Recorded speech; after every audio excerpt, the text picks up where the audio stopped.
4 streaming giants, 12 science fiction juggernauts. From multiverse mindbenders to post-apocalyptic epics, each platform claims to have the best. But who actually delivers the top-tier sci-fi in 2025? Tomorrow, so they say. Netflix, Prime, Apple TV Plus, or Max.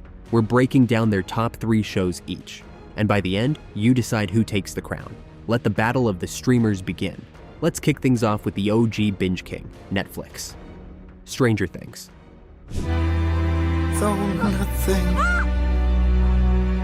Before Upside Down was a place, a feeling, and a global phenomenon, it was just a strange little show set in Hawkins, Indiana.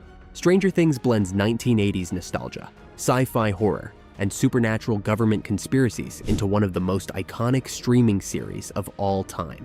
What starts as a search for a missing boy spirals into a battle against alternate dimensions, psychic warfare, and an entity that redefines creepy, Vecna. With unforgettable characters, heart-stopping cliffhangers, and that synth-heavy theme that instantly teleports you to another world, Stranger Things isn't just a show, it's a cultural event. And as it gears up for its final season, there's no better time to jump in, or dive back in. Dark.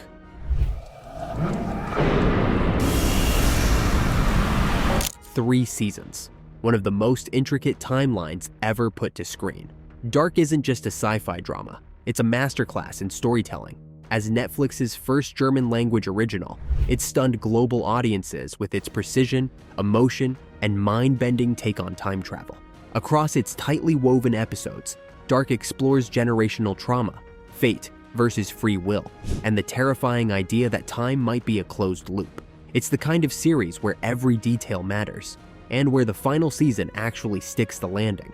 For many, this isn't just one of Netflix's best sci-fi shows, it's one of the best the genre has ever seen. Black Mirror. It alters your neuronal structure. Few shows have redefined a genre the way Black Mirror did. Across 7 seasons, this anthology series became one of Netflix's most talked about sci-fi hits by doing one thing better than anyone else: holding up a mirror to our digital age. Each episode drops you into a different near-future reality. But what makes it unforgettable isn't the tech, it's how close it feels to our own lives. Whether it's the eerie realism of Nosedive or the gut punch emotion of Be Right Back, the show taps into fears we didn't know we had. And it's not just dark, it's wildly creative, emotionally sharp, and always one step ahead of us. Black Mirror didn't just entertain, it challenged us. That's why it's more than just a show. It's a sci-fi milestone. Now let's dive into Prime Video. Fallout. I don't want to see tomorrow. Video game adaptations rarely work, until Fallout changed the game. Developed by Jonathan Nolan and based on the legendary Bethesda franchise, Fallout exploded onto Prime Video in 2024 and instantly became a genre-defining hit. Set in a post-apocalyptic America, it masterfully blends retrofuturism, Western grit, and nuclear sci-fi into something fresh and wildly entertaining. Across just 1 season, 8 episodes, it delivers huge world-building, dark humor, razor-sharp writing, and a breakout performance from Walton Goggins as the Ghoul. But what really sets it apart is how Fallout doesn't just mimic the games, it expands the universe while staying faithful to its tone. With Season 2 arriving in December 2025 and a third already greenlit, Fallout isn't just a great adaptation, it's now one of streaming's elite sci-fi properties. The Expanse. Some kind of game being played here, if you really do want to stop it. Hard sci-fi finally got its throne, and The Expanse earned it. Over 6 seasons, this epic space drama redefined what the genre could be on TV. It didn't rely on flashy aliens or one-note villains. Instead, The Expanse delivered grounded science, political nuance, and complex characters navigating a fractured solar system, and it trusted viewers to keep up.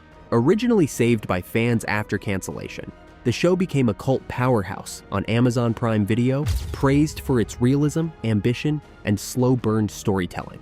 It's not just good sci-fi, it's great television. From tension on Mars to conspiracies in the Belt, The Expanse treats space like history in the making.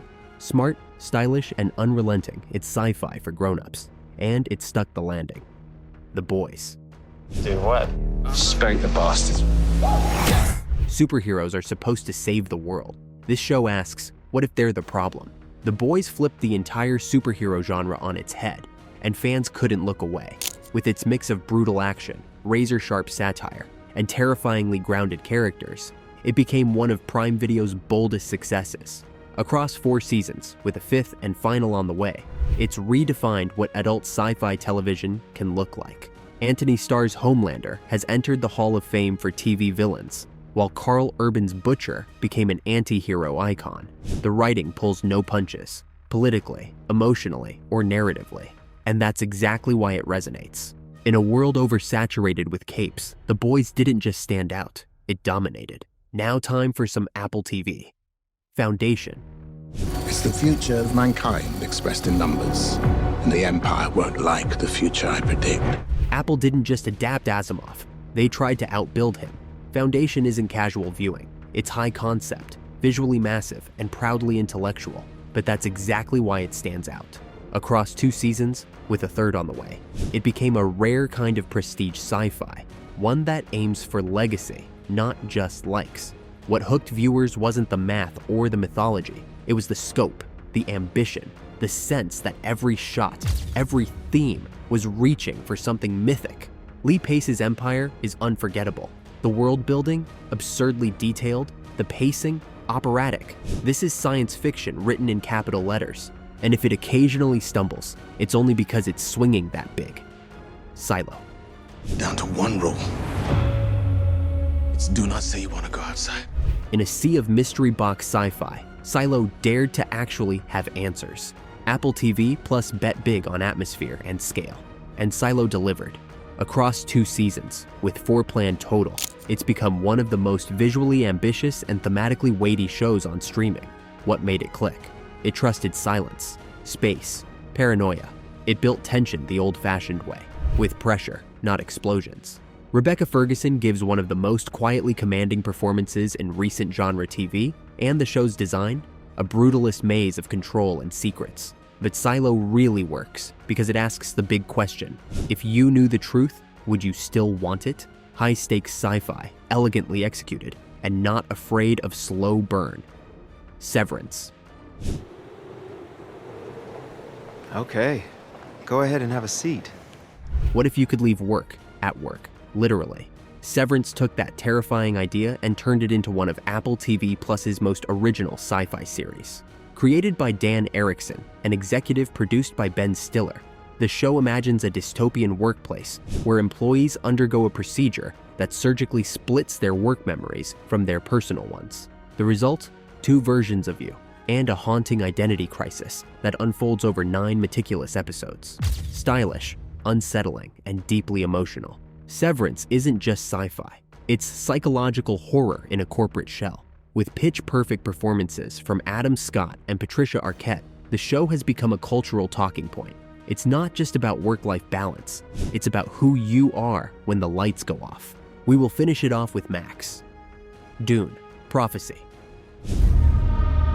To advance our species and govern the future.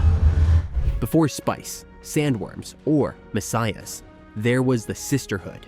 Prophecy dives 10,000 years before the Atreides legacy to explore the rise of the Bene Gesserit, and in doing so, plants itself as Max's most ambitious sci-fi swing in years. It's dense, deliberate, and unapologetically lore-heavy, but that's the appeal. With just 1 season and a 2nd confirmed, the show leans into palace intrigue, spiritual manipulation, and slow-burning power plays. Emily Watson and Olivia Williams ground it with gravitas, while the production design brings the Imperium to brutal, elegant life. This isn't sci-fi for background viewing. It's layered, moody, and meant to be studied. For those craving mythos over spectacle, Prophecy delivers. Watchmen. I should calm down, take a breath before we're at war again. No. No capes, no mercy, just the smartest remix in sci-fi TV. Damon Lindelof's Watchmen isn't an adaptation, it's a reinvention. Set decades after the graphic novel, the show weaponizes nostalgia and reboots it with brutal relevance. Across just one season, it delivers alt history, racial reckoning, and superhero deconstruction at its most daring. Regina King is unstoppable, the storytelling is fearless, and the world it builds? A surreal, high-stakes mirror held up to American identity. With time-traveling eggs, masked cops, and God-level existentialism, Watchmen became an instant classic, not just because it's bold, but because it sticks the landing. This wasn't fan service, it was storytelling with teeth. The Last of Us. You have a greater purpose than any of us could have ever imagined. It was never just another video game adaptation.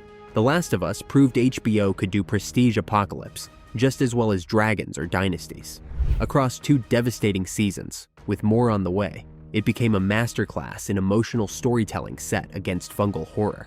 Pedro Pascal and Bella Ramsey lead with vulnerability and fire, but the show's real strength is its restraint, quiet grief, brutal choices, and the question of what makes survival worth it. With Emmy-winning direction, top-tier production, and moments that still haunt audiences, if you know, it isn't just genre TV, it's awards-worthy art. This isn't about infected, it's about connection. And that's what made The Last of Us a defining moment for modern sci-fi drama. And that's the list. So, who actually runs sci-fi in 2025? Each platform came out swinging. Netflix dropped iconic mind-benders. Prime delivered chaos and grit. Apple doubled down on brainy, prestige science fiction. And Max went all in on cinematic scale. Now it's on you. Which of these 4 streamers takes the sci-fi crown? Who brought the heat? And who just showed up? Based on the list, who's got the most consistent lineup, the boldest vision, the best execution? Comment below with your pick. Netflix, Prime Video, Apple TV Plus, or Max. And tell us which show made the difference. Let the debate begin. Let the comments get loud. And let's settle who really owns the genre right now.